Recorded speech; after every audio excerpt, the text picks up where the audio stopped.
गद्दे से गए छोड़ दो, हजार ले लिए। पुलिस वाले निकलने देते सर, मारते हैं कि यहाँ से मत निकलो। और दूसरी बात सर, पैसा दो तो छोड़ देते हैं, उसके बाद क्या नाम है फिर चलाने देते हैं। मारते हुए मारना तो गलत है सर, मारते रिक्शे वालों को पकड़ के घूसा मार देते हैं सर, कुछ ही मार देते हैं। इस तरीके सर बदतमीजी कर रहे हैं। क्या परेशानियाँ क्या आ रही सर यही परेशानी है कि आप यहाँ से नहीं जाओगे, वहाँ से नहीं जाओगे। तो सर आप बताओ, सवारी हमें बोलते हैं वहाँ जाना है, तो सवारी को क्या मतलब उसको कैसे लेके जाए। बच्चे भी हैं, आज मेरे बच्चे कम से 1 महीने से स्कूल से घर बैठे हैं, क्योंकि काम नहीं है बिल्कुल। बगैर नंबर वाली गाड़ी को बंद कर दो पूरी तरीके से। जो भी बंदा चालक चला रहा है उसकी प्रॉपर्ली लाइसेंस वगैरह सब कुछ होना चाहिए। सवारी मिलती कहाँ है, 2-3 सवारी मिलती है, कोई ऑटो रूट मिल जाती है, वहाँ हमारा रिक्शा जाएगा नहीं। लिए जगह दी जाए, चलाने का परमिशन दिया जाए, और अगर मैं कहीं गलत जगह चला तो रोक दिया जाए। अगर मैं तो वैसे सही जगह चलाना चाहिए। चाहते हैं कि आज के बाद आपको कोई भी पुलिस वाला इलीगल रूप से परेशान नहीं कर सकता, आपसे रिश्वत नहीं ले सकता। पुलिस आपकी सुरक्षा के लिए आपकी नौकर है, पुलिस हमारी सुरक्षा के लिए है, पुलिस हमें डराने के लिए नहीं है। ये दुर्भाग्य है हमारा कि अंग्रेजों का बनाया हुआ पुलिस कानून आज भी हमारे देश में लागू है। 18 कर्मी हैं जो मारते हैं या रिश्वत लेते हैं, उनको मैं सचेत करता हूं कि दोबारा ऐसी हरकत ना करें, अन्यथा आपके खिलाफ भी कानूनी कार्यवाही की जा सकती है। पुलिस वाले नौकर हैं, ये मुंह पे बोलूंगा तुम्हारे सामने। रिक्शे में बैठेंगे, गद्दे से गए छोड़ दो, हजार ले लिए। नमस्कार, आप देख रहे हैं VS न्यूज़ 48 दिल्ली। जी हाँ, इस समय हम लोग यूपी के गाजियाबाद में मोहन बाग में इस समय मौजूद हैं। यहाँ पर लगातार आप लोगों ने देखा होगा कई वीडियो वायरल हुई, चाहे वो दिल्ली हो, गाजियाबाद हो, उत्तर प्रदेश या तमाम राज्यों के अंदर में इस समय ई रिक्शा को लेकर के लगातार सरकार के द्वारा एक्शन किया जा रहा है। सरकार के द्वारा एक्शन तो किया जा रहा है, लेकिन वहीं पर यूँ कहूँ यूपी पुलिस जिस तरीके से लगातार रिक्शे वालों को लेकर के बातें चल रही हैं, वहीं आज यूपी पुलिस के जो कारनामे हैं वो एक रोजगार करने के लिए, या यूँ कहूँ कि जो 2-2.5 लाख रुपए 3 लाख रुपए खर्च करके अपनी घर की रोजी रोटी चलाते हैं, लेकिन उन लोगों के साथ में आज जो है वो पुलिस किस तरीके का व्यवहार कर रही है।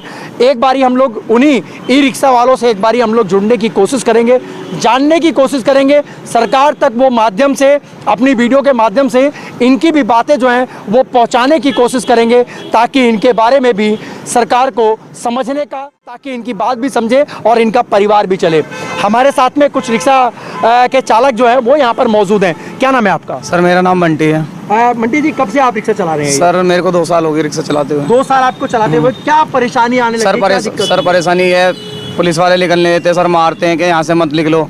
और दूसरी बात सर, पैसा दो तो छोड़ देते हैं, उसके बाद क्या नाम है फिर चलाने देते हैं। और सर शनि मंदिर वाला रास्ता सर उस पर जाने नहीं देते बिल्कुल। अगर नोएडा गाड़ी चलाएंगे तो उस पर चढ़ना पड़ेगा सर, और कोई रोड है नहीं है। क्या आप लोगों के लिए नो एंट्री कर रखी है? सर नो एंट्री कर रखी है। नो एंट्री करके तो अगर आप लोग वहाँ पे नहीं चला रहे हो या नहीं जा रहे हो तो मतलब क्या लगता है सर? उससे घाटा है? सर घाटा है सर, और कोई रोड है ही नहीं जाने के लिए। अच्छा, बाकी और कोई तरीके से रोड नहीं है? नहीं है। किस तरीके से परेशान, किस तरीके से सर परेशानी इस तरीके से सर, मारते हुए मारना तो गलत है सर, मारते रिक्शे वालों को पकड़ के घूसा मार देते हैं सर, कुछ ही मार देते हैं।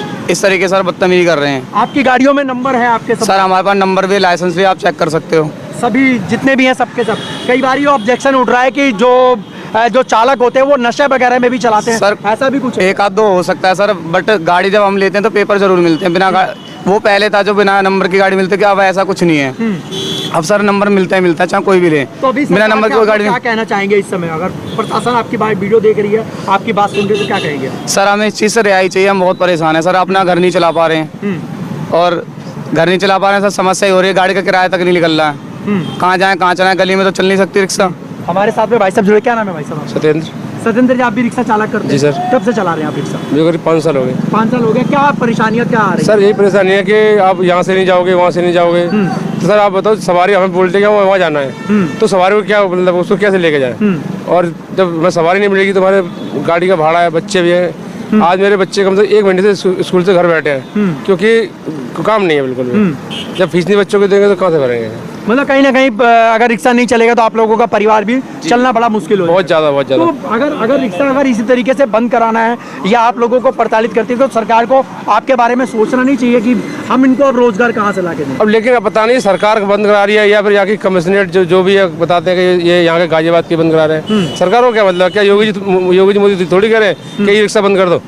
अच्छा, जो उन्होंने तो बल्कि चलाए थे, उन्होंने तो खुद चलाए थे कि भाई गरीबों को रोजगार मिले। तो अब वही मैं रोजगार की बात कर रहा हूँ तो सरकारों को सोचना चाहिए ना ये कि अब इनको तो रोजगार मिलना चाहिए जी, ना। जी। अगर रिक्शा बंद करेंगे तो अब क्या अपील करना चाहोगे आप अगर प्रशासन से इस समय? हम यही कहना चाहते हैं कि देखो जैसे है कि बगैर नंबर वाली गाड़ी बंद कर दो पूरी तरीके से। जो भी बंदा चालक चला रहा है उसकी प्रॉपर्ली लाइसेंस वगैरह सब कुछ होना चाहिए। ये नहीं कि कुछ लोग हैं जो जिन पे लाइसेंस नहीं है चला रहे हैं और छोटे बच्चे भी चला रहे हैं, ये भी गलत है। तो बच्चा अगर 18 प्लस होता है 20 प्लस होता है तो उसे चलाना भी चाहिए और लाइसेंस होना बहुत जरूरी है, बहुत जरूरी है। क्योंकि बाई चांस कोई एक्सीडेंट हो जाता है, कुछ भी हो जाता है तो बंदा पकड़ जाए। इलीगल नहीं चलने चाहिए, लीगल जो है वो चले और कहीं ना कहीं परमिट जो है वो इनका अगर बना हुआ है और कहीं ना कहीं रूट जो है वो इन लोगों का तय कर देना चाहिए जिसके अंदर में ये लोग अपने रूट पे चलें और अपनी जो जगह है इनके पास में जो सीट है वो उससे ज़्यादा फालतू सवारी उसके ऊपर ना बैठाएं, नहीं तो हल्के जिस तरीके से रिक्शे का जो वजन है उसके हिसाब से कहीं ना कहीं पलटता है और कहीं ना कहीं एक जगह एक्सीडेंट होते हैं। ऐसे भी आपने देखे होंगे? नहीं देखा, कुछ लोग और सर हो जाता है लेकिन सवारी इतनी मिलती कहाँ है? 2-3 सवारी मिलती है, कोई ऑटो रूट मिल जाती है, हमारा रिक्शा जाएगा नहीं तो सवारी मिल कर पाती है, वही 2-3 सवारी मिलती नहीं है। समस्याएं लगातार बनी हुई है। आप भी रिक्शा चलाते यहीं पे रहते हैं और क्या नाम है आपका? सेवा। क्या कहना चाहेंगे आप प्रशासन से, क्या कहेंगे? मैं कहना चाहूँगा कि जैसे जहाँ चलाने लायक है वहाँ के लिए जगह दी जाए, चलाने का परमिशन दिया जाए और अगर मैं कहीं गलत जगह चला तो रोक दिया जाए। अगर मैं तो वैसे सही जगह चलाना चाहिए तो मुझे रास्ता दिया जाए कि यहाँ चलाना चाहिए।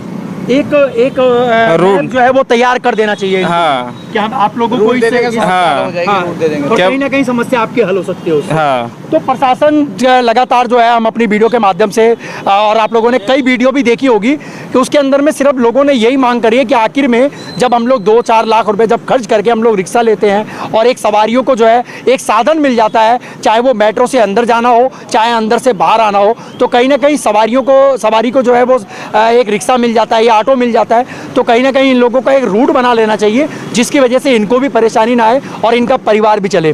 वहीं पर हमारे साथ में एक हमारे जो प्रत्याशी हैं जो विधायक के, हम लोग एक बार इनसे जुड़ते हैं।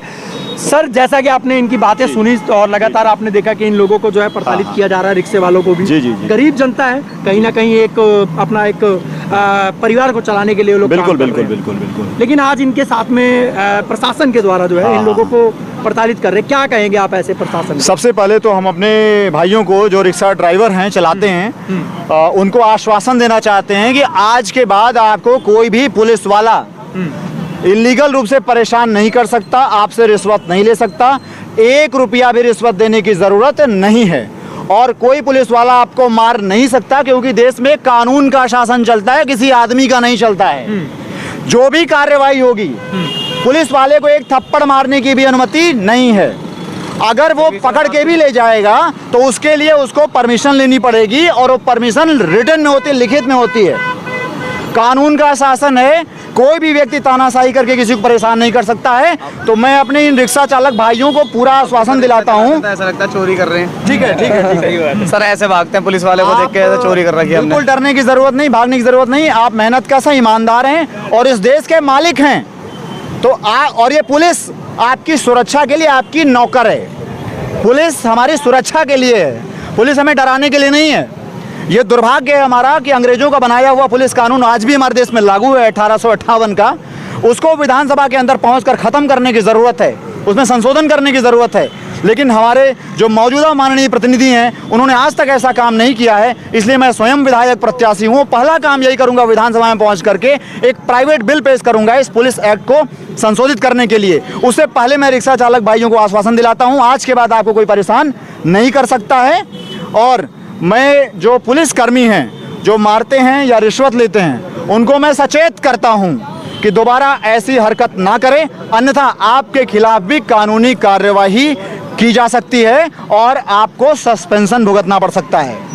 ये आपने देखा कि जो प्रत्याशी हैं, विधायक प्रत्याशी यहाँ से 56 नंबर वार्ड से, गाजियाबाद से, उत्तर प्रदेश से, और आज हमारा सिर्फ आने का मकसद यही था कि हम यहाँ की आवाज़ को जो है वो आप तक पहुँचाएं, उस प्रशासन शासन तक पहुँचाएं, ताकि उनको भी ये पता लग सके कि हमारी जो क्षेत्र है, हमारा जो क्षेत्रफल है, उसके अंदर में किस किस तरीके के लोग जब यहाँ पर हैं, उनको किस किस तरीके की परेशानियाँ हो रही हैं। ये सबसे बड़ा एक सवाल बनता है कि आखिर में प्रशासन के होते हुए और प्रशासन को जहाँ तक इजाज़त है वो वहाँ तक काम ना करने की बजाय इन लोगों को डराते, क्योंकि ये लोग कानूनी पचड़े में नहीं पढ़ना चाहते हैं। बाबूजी गलत तो नहीं बोल रहा हूँ? नहीं जी, कानूनी पचड़े में नहीं पढ़ना चाहते, क्योंकि उनको पता है कि कानूनी पचड़े के अंदर में पढ़ना कहीं ना कहीं इनके और इनके परिवार को ये काफ़ी समय तक भुगतना पड़ सकता है। तो इसलिए ये लोग नहीं पढ़ना चाहते हैं। तो मैं अनुरोध करूँगा शासन और प्रशासन से भी कि इन लोगों को जो है वो नाजायज़ तंग ना किया जाए।